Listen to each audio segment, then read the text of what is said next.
こんにちは、ポテトです。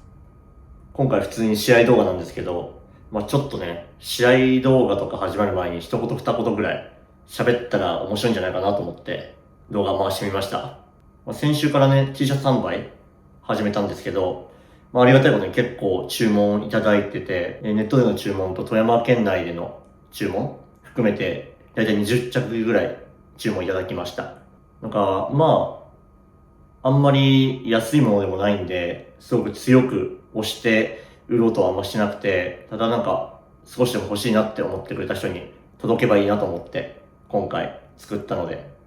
その方に届けることができたら嬉しいなって思ってます。一応次回の販売とかはもう結構未定で、性格上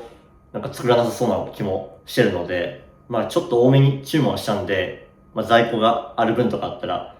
またインスタの DM とかで聞いてもらったら販売することも可能かなと思うので、要望があれば気軽に聞いてください。で、今回2026年一発目の試合動画かな、自分のは。今年はね、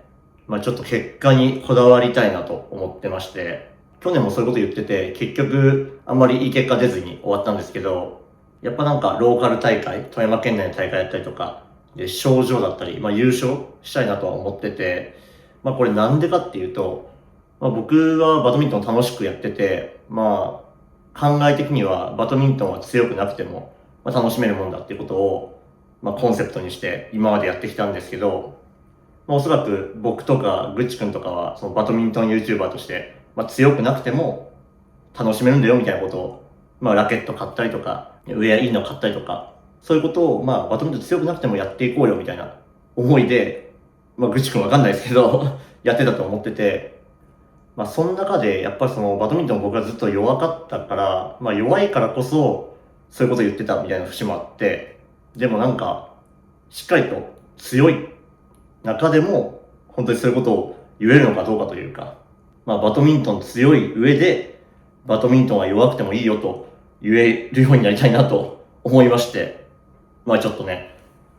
今年はどっかで大会で結果出そうかなと思ってます。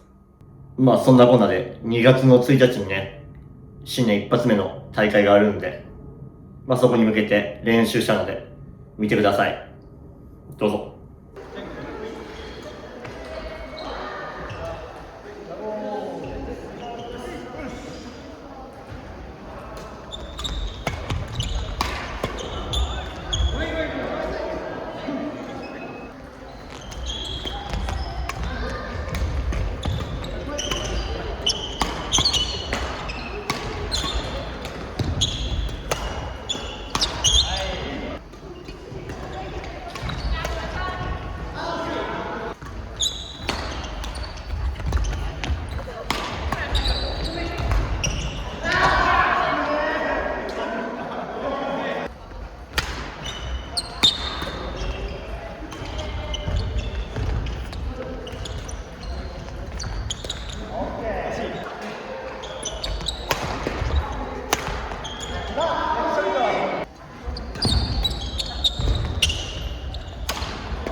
11ナイン。